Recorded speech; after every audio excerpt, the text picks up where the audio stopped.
Welcome to Jubilee 2025 Pilgrims of Hope, a podcast from the Catholic Courier celebrating this milestone year in the Universal Church with stories of faith and hope from around the Diocese of Rochester.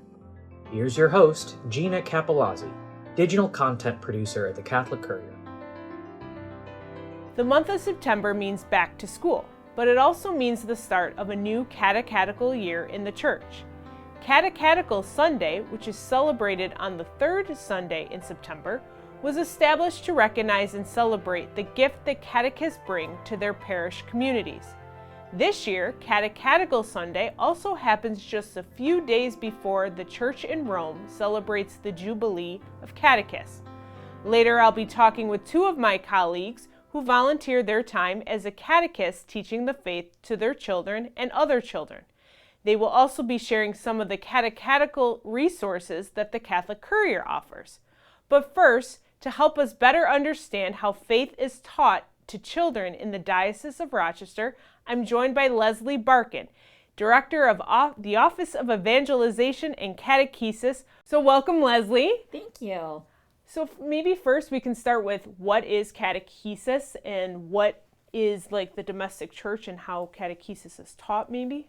Sure. So catechesis is the lifelong process by which we form disciples. The word catechesis comes from a Greek word that means to echo.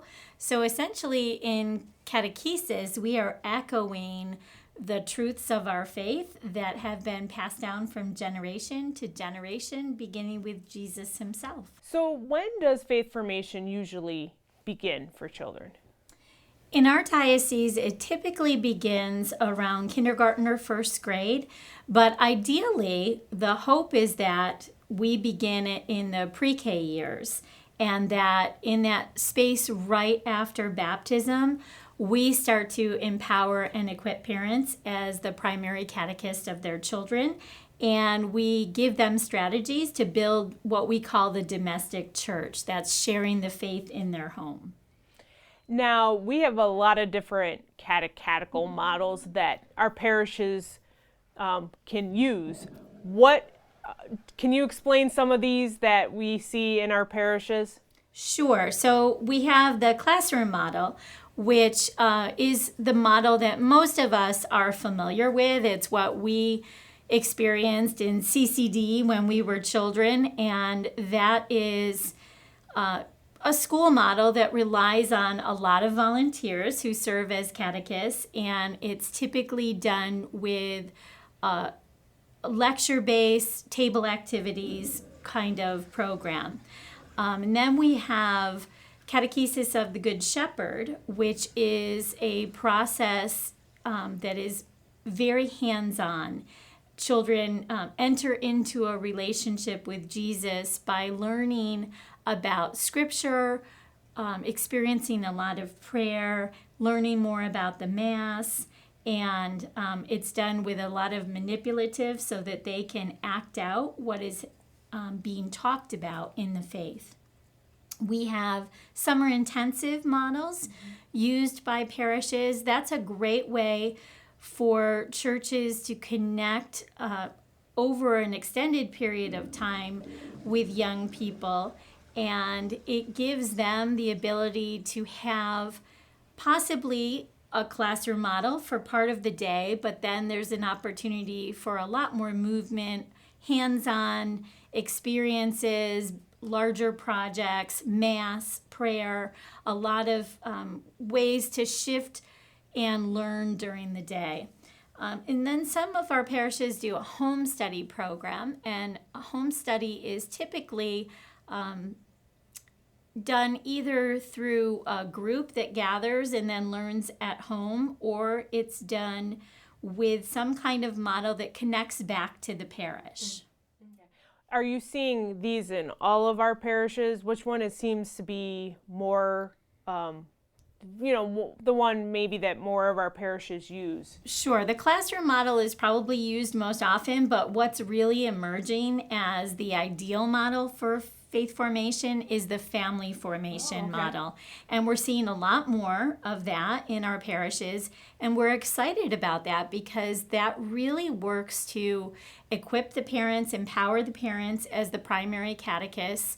In many situations, it gives them a connection back to church and back to the Mass, where they may have fallen away with the busyness of their lives. It gives them language to be able to talk about faith and share faith, not only in that formation setting, but all of the time in their home. And it lets us catechize the adults in our parishes much more effectively. All of the studies show that parents who are great role models of the faith for their children are more likely to have kids that practice the faith as they continue on in their adult lives. So family formation is a witness of parents practicing the faith to their kids. Yeah, so it's not just the parents dropping off the kids for the classes, the parents are involved in it, is right? Right. And there are also programs that are tailored to kids who have special needs as well? Yes, that has been a big focus of our office over the past few years. A lot of our publishers have come out with great materials that are adapted for different abilities.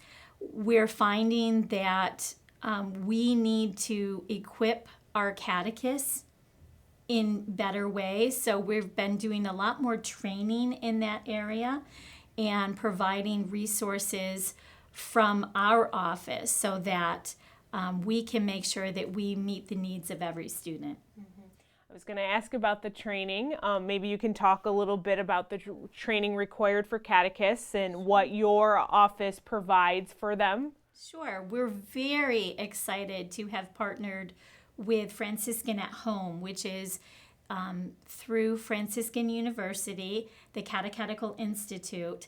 This provides us with over 200 workshops that train people in ministry. So there are learning tracks especially for catechists, and it's an opportunity that we haven't been able to offer on such a large scale before. So we're really excited about that. In addition to Franciscan at Home, we offer 4 Zoom workshops to catechists throughout the year, and that gives us the ability to meet catechists from around the diocese and to connect and communicate with them. We invite catechists and our professional leaders to development and workshops and retreats throughout the year as well that we put on with speakers both from our diocese and from around the country. So who can be a catechist? Well, that's a great question. Anybody can be a catechist, but what we're hoping is that the first quality of someone who would like to be a catechist is someone who loves the faith and is excited about teaching it to others. Most important thing that we can do in catechesis is to evangelize. So we want people to be excited about their faith. And we'll provide training, but having that love for the faith and the desire to share it with others is the first step. And then we have to remember that as catechists, we are sometimes the face of God to the people that we serve. So we want to think about the way that we're interacting. We want to really focus on building the relationship with the people that we're serving.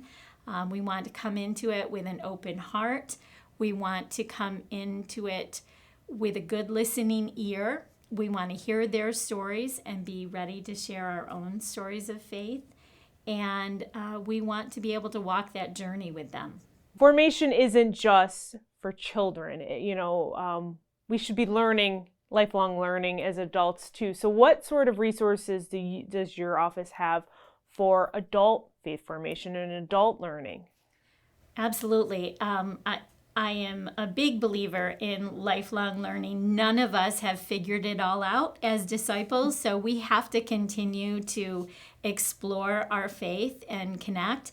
Our parishes do a great job of providing opportunities for the adults that they serve, and we support them through resources. A lot of them use that Franciscan at Home program to work with adults in their parishes. They also connect with us through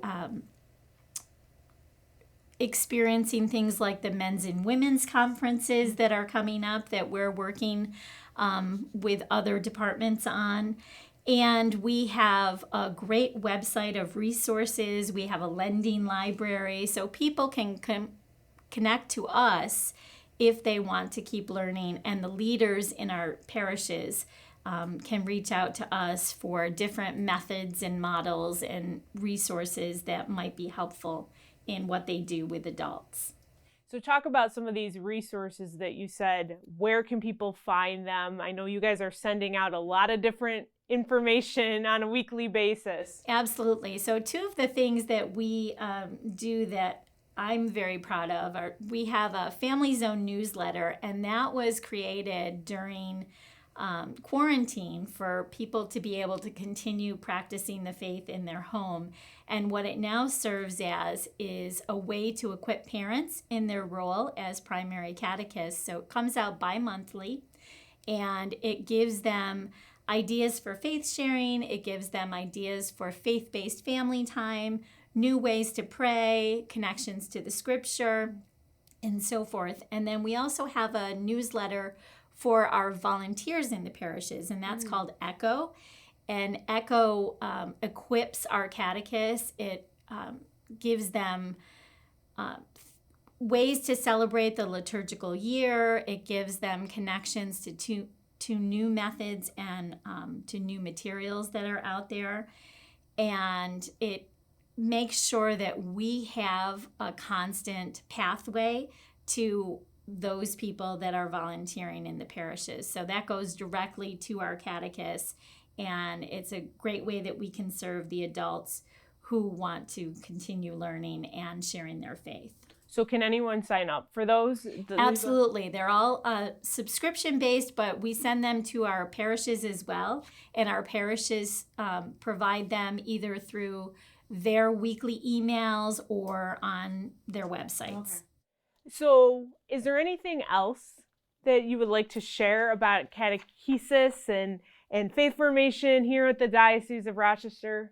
Well, just as we celebrate Catechetical Sunday, and we have this wonderful opportunity to celebrate catechists in the Universal Church through the Jubilee, both of them have a theme of hope, Catechetical Sunday and the Jubilee. And I am always very hope-filled about the people who step up and serve both the youth and adults in our parishes. I am extremely grateful, and I know that the bishop, who is the chief catechist of our diocese, often remarks about his gratitude for the people who serve as catechists. We know that it takes a lot of effort and energy and long hours, and we're just very grateful for their yes and their willingness to share the faith and keep echoing it to future generations.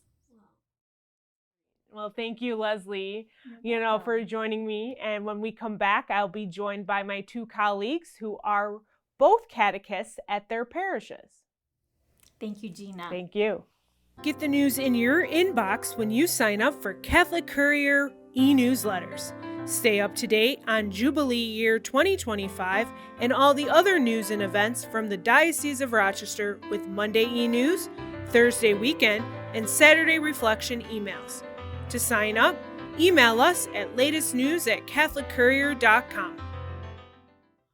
Welcome back. I'm now joined by two of my colleagues, Jennifer Burke and Jennifer Ficcaglia, who both have children at home and have also volunteered their time as catechists. So welcome, Jens, to the podcast. So my first question for you is, how did you guys get involved in faith formation at your parishes? Who wants to start first? Well, my oldest son started faith formation in 2011. And because we live out in the middle of nowhere, I live in the Finger Lakes, and we go to a rural parish. it takes a little time to get to church and back. So I got a hold of the faith formation director and I said, do you mind if I hang out? Because it's just going to be 10 minutes there to drop them off, 10 minutes back, come back and do the same thing in an hour. I'm going to be on the road for like 40 minutes. So I'm like, I can help out in the classroom. And she said, I actually blogged about this. We can maybe give the link to that. Oh, yeah. I said, why don't I help out? And she said, oh, bless you, Jen. Why don't you teach a class? And so it was definitely not what I had expected. I'm like, oh, well, why don't I do that? I had no good excuse not to. And we had just started homeschooling at the time as well. So I'm like, well, if I can homeschool my children with other coursework, I should be able to help my children and other children learn the faith. So I kind of got roped into it, but it was a happy thing. I was very glad that I did it. But it was not my idea. What about you, Jen? It was my idea, but it wasn't, it was not quite an accident, but almost. For my daughter's faith formation, the parents were told that you should either go to the parent session or you could help out or teach.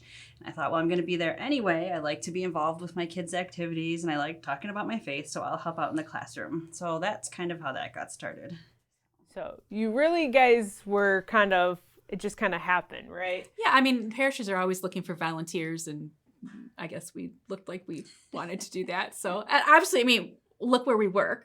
I mean, we're teaching people about the faith all the time through our own jobs. So why can't we? Although it's a little disconcerting when you're thinking about doing it with children, because they're blank slates, and you want to make sure that you're giving them the foundation that they need, because they're going to build on that for the rest of their life. So it's a little disconcerting at first, but I think at least, in my instance, the faith formation director just made us feel very comfortable, and, that we could do it, and we all did it together. So Our faith formation coordinator has been very accepting of where our comfort levels are too, because I said I was not prepared to teach. I just feel the thought of putting together a lesson plan just feels completely out of my comfort zone. So I will help in the classroom and I will contribute, anything that they need, but I'm not the main teacher, and they're totally fine with that. You are both parents, and we've said parents are the first teachers of the faith to their children. So how have you taught your children at home the faith, and then maybe how have you incorporated it into the classroom setting when you've taught other children? I can take that one first. So we've got 4 kids, and we've brought them all to church their whole lives. They were just a couple days old when they started going to Mass with us at first, so it's been a constant in their lives. And we do the normal things you would expect. We do grace before meals, we do bedtime prayers, we try to, think about, okay, if someone asks for prayers, we'll incorporate that in bedtime prayers. And we've done some little things throughout the day. If we hear a siren, what can we do? We can stop and pray. And I think that kind of got started at first because the kids were scared when they heard sirens. So we kind of turned it into a moment where we can do something instead of feeling helpless. And just to know that God is always there for all of us. So those are a lot of the things that we do. We try to talk about things in the car, what we're worried about on the way to school. And sometimes we'll pray about those things. And at dinner, sometimes we'll do something I learned in youth group when I was a kid, high point, low point, closest moment to God for the day. And they seem to like doing that. So. Oh, it's all great stuff. Yeah, we do similar things. And like I said, we homeschool, or did. They're graduated now. But when they were faith formation age, we were homeschooling, and it was a lifestyle. You are always learning. That's my husband and I are lifelong learners, and we tried to pass that on to our kids. And we are always talking about faith. And a lot of times it's intentional, like what Jen was saying. You're bringing them to Mass, you're teaching them to pray, you're praying before bed, meals and things like that. But a lot of it is unintentional moments where just something comes up in daily life. Obviously, I'm a news junkie, and so is my husband. So there's a lot of things in the world that, the kids need to learn about through the lens of faith. And so we just talk a lot with the kids, and it always winds back up to faith, because we're teaching them, you love God and you love people. And how do you do that? How do you take that into your life and lead your life, based on those things? So, and one of the things that we did do intentionally, I happened to write our children's catechetical column for the Catholic Courier. It's called Kids Chronicle. And I would read that to the kids. It's just it's a kid's page, and it has several elements on it. And it's just a nice, short faith lesson. So I would read that to the kids when they were younger, and then when they were older, they would read it themselves. And we also have an essay portion. So we actually have an essay contest. My kids obviously can't participate in the contest, but I'm a mean mom, so I would make them answer the essay question anyway. It was a good little writing assignment because it's, cap it at 100 words. You really got to think about what you want to say because you only have 100 words to do it in. So we would purposefully use that. Do you want me to talk a little bit about? Yeah, go ahead. And how people can access it. How often does it come out? Those sorts of things. Yeah, so Kids Chronicle, the Courier's had Kids Chronicle since 1985. Wow. It started out under a different name and with a little less content, but over the years it has grown and expanded. And since 1993, what you see in the paper now has been in effect since 1993. And we had a freelance writer, Joe Sarnicola, who was the longtime Kids Chronicle writer, and I took over from him about a decade or so ago when he retired. So it's a full page that has about 5 elements on it. The main element is a children's Bible story. So we're retelling the story from the Kids Chronicle issues are based on the second and fourth Sundays of the month.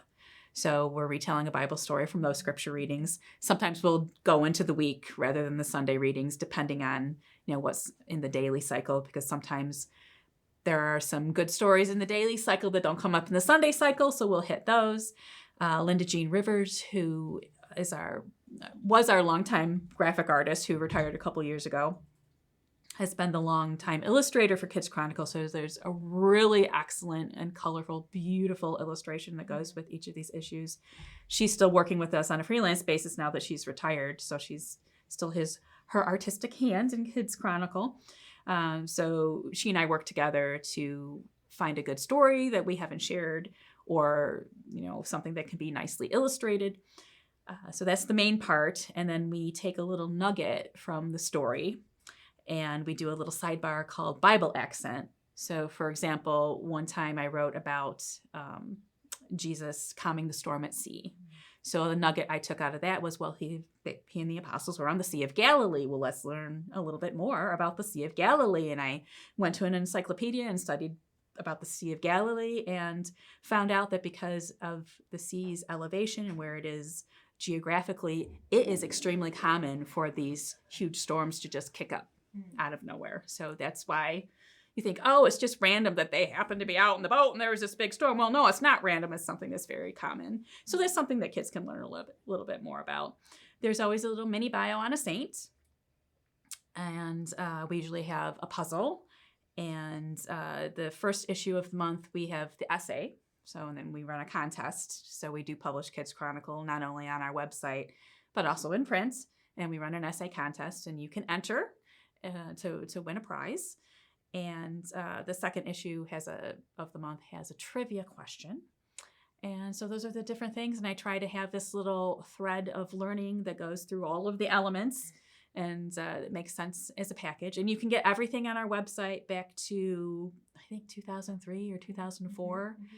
So I think Jen haven't you tried looking things up for faith formation before? Yes, we've definitely used that. When the classroom I was helping in, we were talking about Lent, and we had used something, I forgot exactly what it was. It might not have been specifically Kids Chronicle, but we used a video, I think, that the Courier had produced to kind of explain Lent to the class, and they loved it. Definitely Kids Chronicle is not the only children's catechetical things that we have. And not just for children, for really, like when I said that my husband and I are lifelong learners, you're supposed to be a lifelong learner. You're supposed to be a lifelong learner of your faith.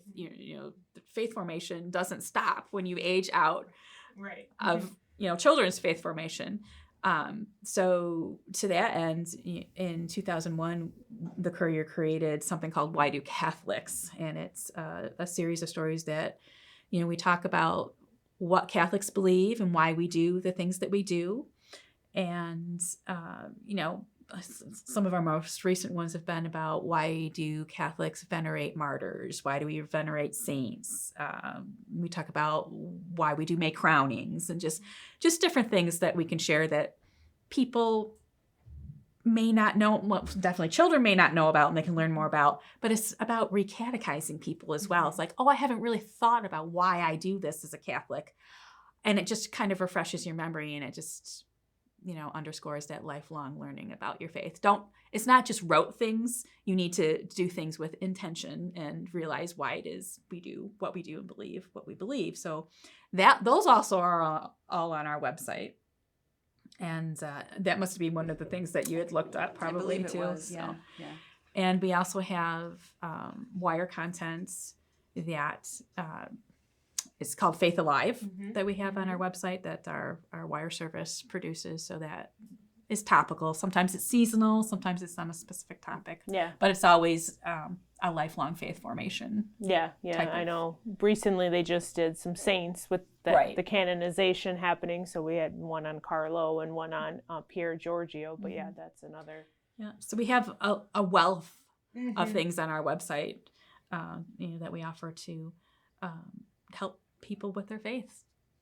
So yeah, we have all of these, faith formation type of things for children and for adults. I think people are hungry for that type of stuff, because I think people maybe feel a little inadequate when they're talking about their faith, especially when they're trying to pass it on to their children. Because like I said, that whole blank slate thing, you want to make sure that they have a firm foundation in the faith, because one day they're going to teach it to their children, and so on and so on. So because there is so much information, not only what the Courier has, but how the diocese supports catechists who are on staff, and then the volunteers, I would urge anybody, and probably Jen would say the same thing, don't be afraid to teach your children, to teach other people's children, because there's a lot of support out there. There's a lot of information. And, I would say if someone asks you, say yes. Don't feel like you're being roped into it. It may feel a little disconcerting at first, but it's a lot of fun. And especially to see little kids learning and hearing them say prayers and things like that, it really does your heart good, and you're doing something good and helping people. I would completely agree. I was nervous the first week, terrified maybe would be a better word, but it was a great experience. So I'm going to be doing it again this year, and we were with junior high kids, middle school kids. Okay. So I wasn't sure how that would be, but it was really fun, not only to get to know my daughter's peers, but to help them to be able to relate to me as someone they can trust, but also to see them grow in their faith and learn and connect with the lead teacher in our classroom, and just talk about what inspires them about the faith. Sometimes middle schoolers pretend that they're too cool and they don't really care. Yeah. And it was fun to, as the year went on, to be able to see them open up and share what really touched them. So. Yeah. Well, I'm not a catechist per se or anything, but I do youth ministry at my parish, and so I totally agree with you on that whole thing about middle schoolers too cool and all of that, but I do enjoy seeing them grow in their faith. Well, thank you, Jens, for joining me on the podcast today. You can visit all the links that the Jens and Leslie mentioned, along with links about Jubilee year 2025 in the description below this video. Or if you're listening to the audio-only version of this episode, you can find the links in the description below your podcast player. Thank you for joining the Courier's Jubilee 2025 Pilgrims of Hope podcast. The next episode is on Marian spirituality and comes out on October 23rd.